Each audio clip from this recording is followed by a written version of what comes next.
In this video, we're talking about eating while distracted. Is it good? Is it bad? What should we do? And all of those things. Really quick before we get started, allow me to briefly introduce myself. My name is Carrie. I'm the creator of Psycho-Spiritual Wellness, and that is a path to stopping compulsive eating rooted 100% in psychological and spiritual practices. It has been 8 months since I have made a YouTube video, but that is not for lack of trying.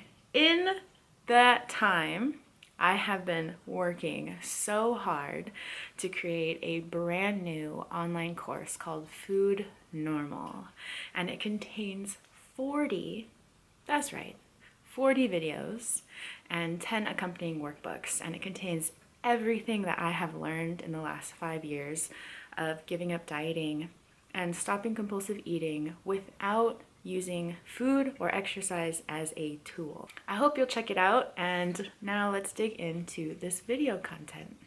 Before we dive into whether or not eating while distracted is bad or good or okay or acceptable or something we should do, should not do, let's talk really quick about the problem that we're all here to solve, which is stopping overeating. And from my experience, and in my humble opinion, behind the desire to eat past fullness, there's always a feeling that we don't want to feel. And it's usually conscious, or most of the time it's unconscious. So in our brains, in the moment, we think that we just want food because it just tastes good, because it just sounds good, because we can't help it, because we've been served too much, because this, that, and whatever. But the truth is that when you take time to stop and drop in, there really is an emotion there that is begging for your attention. And so that is what the Stop, Drop, and Feel is all about. And that is my tool to stop compulsive eating. If you've never heard me use that phrase before, I will link that video up above so that you can watch that, because that is the framework, the pillar stone, the grounds of the work that we're doing here. So this is the reason why we eat past fullness. Eating while distracted is a concern for some of us because we all know that it's hard to listen to your body when you're eating while distracted. It's hard to notice that moment of fullness in the moment that it happens if we're eating while distracted, if we're eating while watching Netflix, watching TV, or even just listening to an audiobook. It is harder to notice that moment of fullness. And so it's much easier to eat past fullness and overeat, and the compulsion kind of keeps going. And so at its most basic level, I do recommend eating without distraction. I think that it's very useful to the path to stopping compulsive eating. However, I myself don't prefer to eat without distraction. I love to be watching something when I eat. And so it's not about making another thing off limits. It's not about forcing yourself to always eat without distraction and be this like unattainable image of perfection where you perfectly set your table every single time you sit down to eat. That's one, not even realistic. Two, it's not even fun. So this is what I recommend doing. Use the desire to eat without distraction as a compass, as a barometer. Because there's a difference between wanting to eat with distraction because it's fun and because you enjoy it, or eating with distraction because you can't stand the idea of not. So here's what I mean when I say use this as a compass or a barometer. The next time you want to sit down and you're about to habitually reach for the remote to watch something, do a really quick check-in with yourself. Can you stand the thought of eating without television? And there's a lot of levels here. So on one level, it's yeah, I could do it. It just doesn't sound that great. In which case, I challenge you 20% of the time, eat without distraction, see what it's like. I've found that often when we regard food so highly and we struggle with compulsive eating, we regard food very highly. When we sit down and really pay attention to it, it's not even that good. And when we are fully focused on what we're eating, food is honestly kind of a letdown sometimes. And that's an important feeling to notice, because when we stop putting food up on a pedestal, we kind of diminish the psychological value that it provides, and we tend to lose the 24/7 thinking about it, the food obsession that a lot of us struggle with. And then the other 80% of the time, have freaking at it. Enjoy your Netflix and food. I personally think it's a wonderful combination. If you check in with yourself and you're like, I really cannot stand the idea of sitting down without distraction, that means there's something else going on.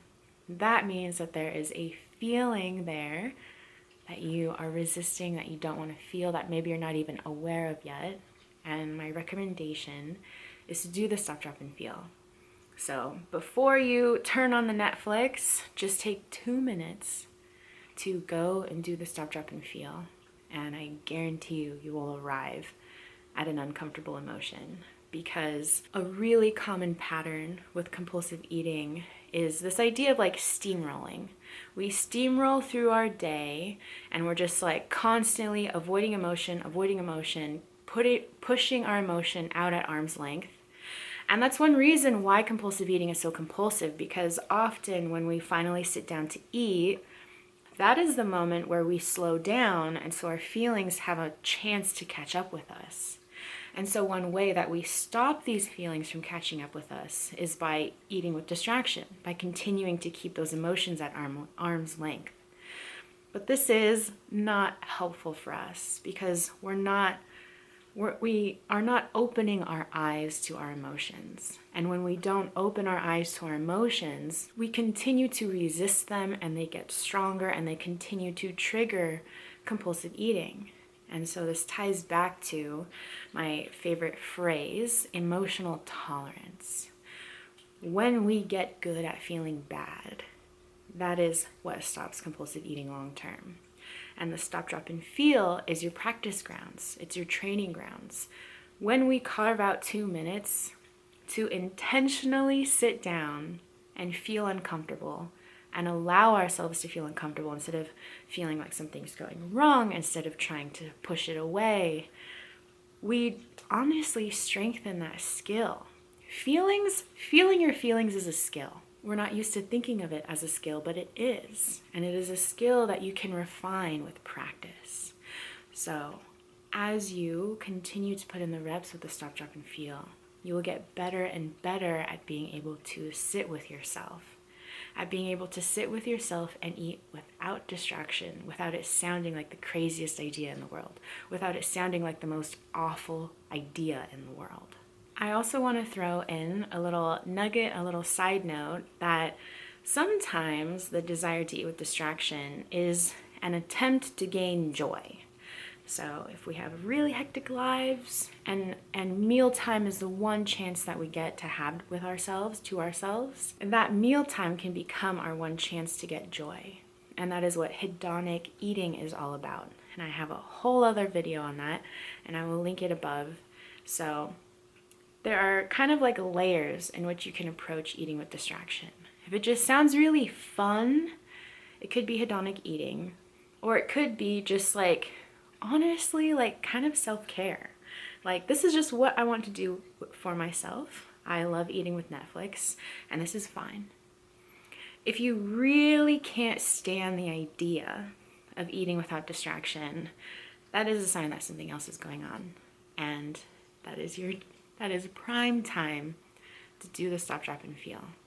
And best of all, you only have to do the stop, drop, and feel for 2 minutes, and then you're off the hook. And then you can turn the TV on, turn the radio on, turn the audiobook on, turn whatever you want on, and go back to what you really want to be doing.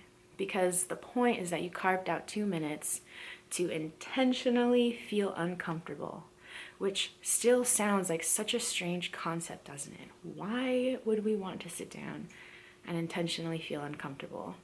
And the answer is because when we get good at feeling bad, we stop feeling compulsively pushed towards food.